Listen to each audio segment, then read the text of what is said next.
Night settles over Red Hollow Forest like a heavy blanket, thick, quiet, and just a little too still. A lone hiker makes his way down the narrow trail, headlamp flickering across the trees. He's tired, cold, and already regretting every life choice that led him to clear his mind with nature. "I'm outdoorsy," he mutters to himself, but not hallucination outdoorsy.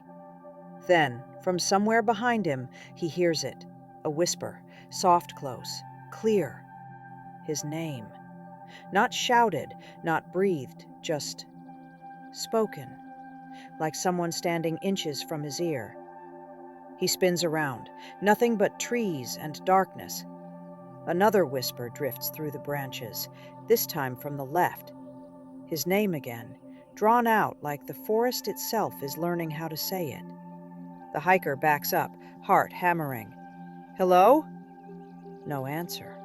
Just the sound of leaves shifting without wind. He bolts down the trail, boots scraping dirt, backpack bouncing, not stopping until the ranger station lights come into view. He reports what he heard. His voice shakes, his hands shake, everything shakes.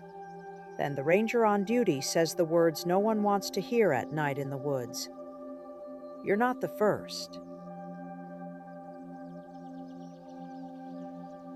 The ranger station logs the hiker's report, but no one laughs it off, because whispers in Red Hollow Forest aren't new. Over the years, hikers have mentioned strange things out on the trails, voices where no one should be, rustling branches with no wind, their own names carried on the air like a memory someone else was holding.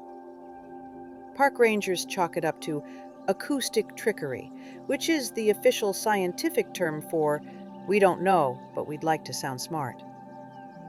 One ranger pulls a folder from the drawer, thin, worn, filled with old reports going back decades. Different hikers, different trails, same story. They all heard their name, spoken softly, as if the forest recognized them. And sometimes it whispered names they didn't recognize at all. The ranger looks at the hiker sitting across from him, still pale, still shaking, and says, "We've never caught anyone doing it. No campers, no pranksters, no recordings. Whatever it is, it stays in the trees. And it only speaks when it wants to," which apparently was tonight. The ranger station logs the hiker's report, but no one laughs it off, because whispers in Red Hollow Forest aren't new. Over the years, hikers have mentioned strange things out on the trails, voices where no one should be, rustling branches with no wind, their own names carried on the air like a memory someone else was holding. Park rangers chalk it up to acoustic trickery, which is the official scientific term for "we don't know, but we'd like to sound smart." One ranger pulls a folder from the drawer, thin, worn, filled with old reports going back decades. Different hikers, different trails, same story. They all heard their name, spoken softly, as if the forest recognized them. And sometimes it whispered names they didn't recognize at all. The ranger looks at the hiker sitting across from him, still pale, still shaking, and says, "We've never caught anyone doing it. No campers, no pranksters, no recordings. Whatever it is, it stays in the trees. And it only speaks when it wants to," which apparently was tonight. Red Hollow Forest may be quiet, but the town beside it definitely isn't. When Dr. Lila Vance walked into the local cafe, every head turned like she'd brought breaking news or free pie. She mentioned she was studying the whisper reports. That was all it took. 3 people pulled up chairs, 2 others leaned in.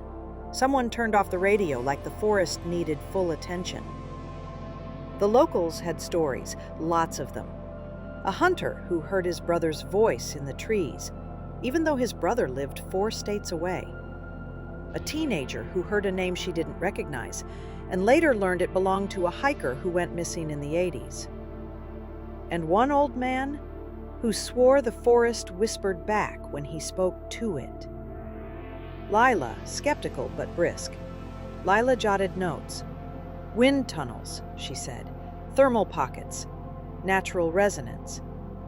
They exchanged looks like she'd just explained rainbows with a spreadsheet. Finally, the cafe owner spoke up. A woman with the kind of voice people listened to even when she whispered.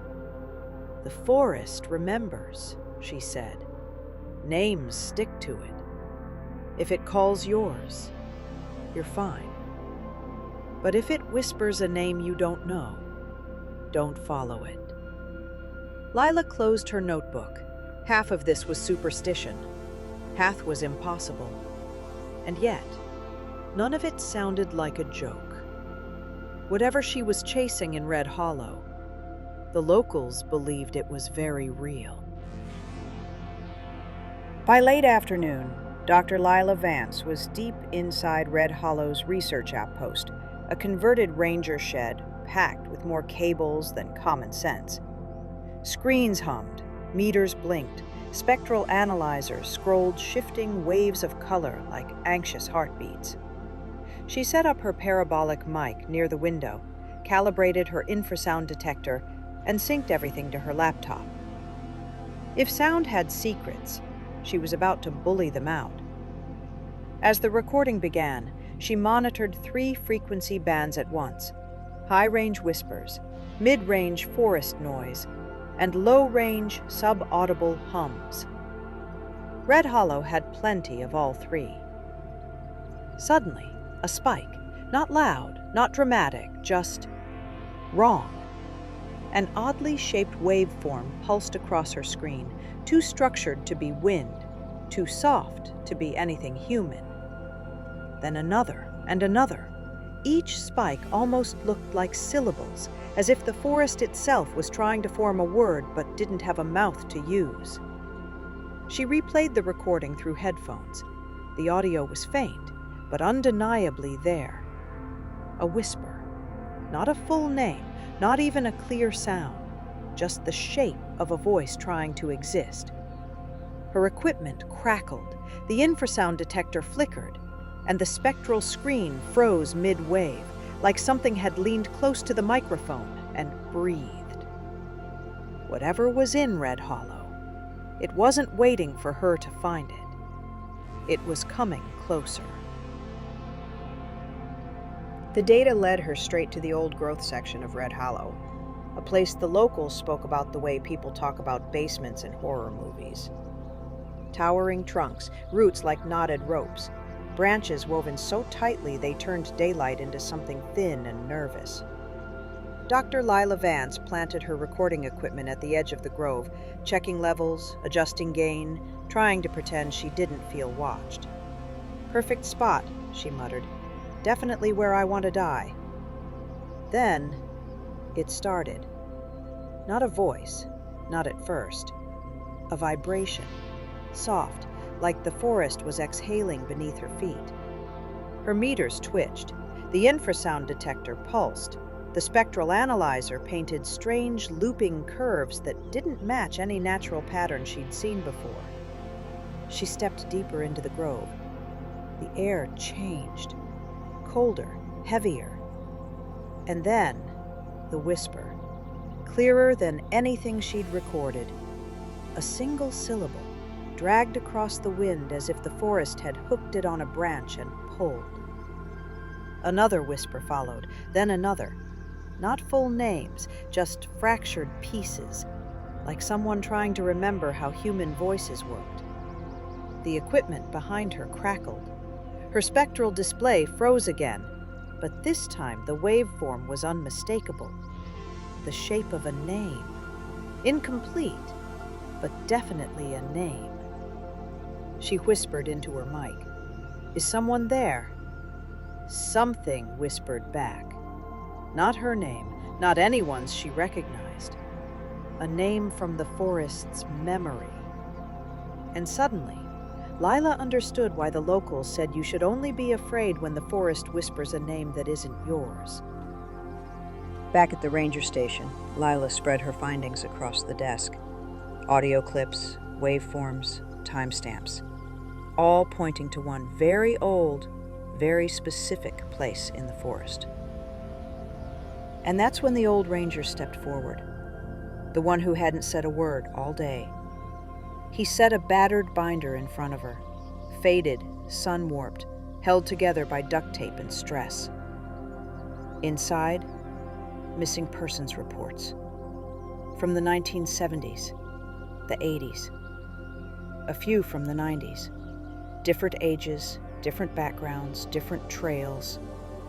But every disappearance happened near the grove Lila had just visited. And each missing hiker, every single one, reported hearing whispers in the days before they vanished. Some heard their own names.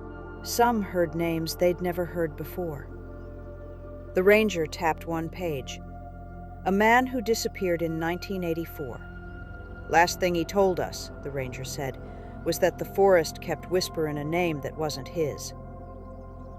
Lila swallowed hard. That was the same incomplete name on her spectral display. She flipped through the files. More missing hikers, more names, all clustered around the same area. She exhaled. Fantastic! The forest has a guest list. But underneath the joke, her stomach twisted. The forest wasn't whispering randomly. It was repeating something, remembering something, or someone. And whatever that name was, it had waited almost 40 years for someone to hear it again. Just settled over Red Hollow Forest the way a warning settles over your spine. Slow, heavy, unavoidable. Dr. Lila Vance returned to the grove one last time, equipment in hand, determined to match a clean recording to the incomplete name she'd captured earlier. The forest was quiet, too quiet. The kind of quiet that doesn't happen by accident. As she walked deeper between the ancient trees, the air thickened, cold enough to frost her breath, even though the temperature hadn't dropped. Her recorder flickered, then stabilized, then flickered again. And that's when the whisper returned. Not behind her, not beside her, all around her. Dozens of faint syllables drifting between the trunks, layering over each other like old conversations the forest refused to forget. She backed up, scanning the grove. The roots trembled beneath her boots, a soft vibration, rhythmic, like a heartbeat. Her spectral analyzer spiked. The waveform on screen twisted into a shape she recognized immediately. A name, fully formed, clear. The name of the hiker who vanished in 1984. The whispers grew louder, overlapping, circling, as if the forest was trying to repeat every name it had ever absorbed. Her recorder froze. The lights on her equipment flared red. "Okay, nope, we're done," she whispered, turning to run. The grove groaned, branches bending without wind, leaves rustling like hundreds of hands brushing past.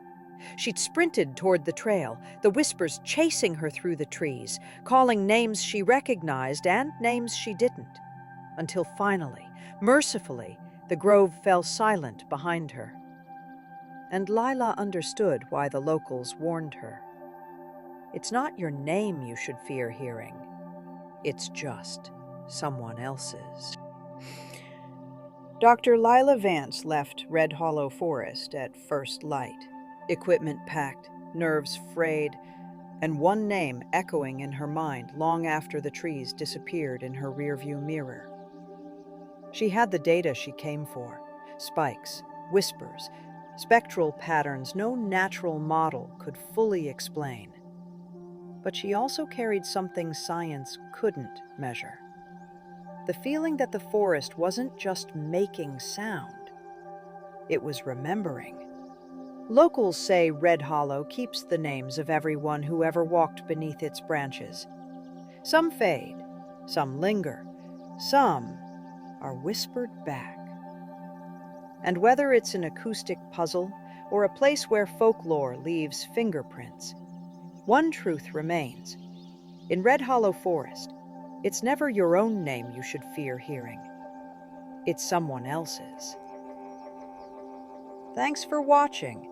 This is Truth-ish, where things are mostly true and always strange.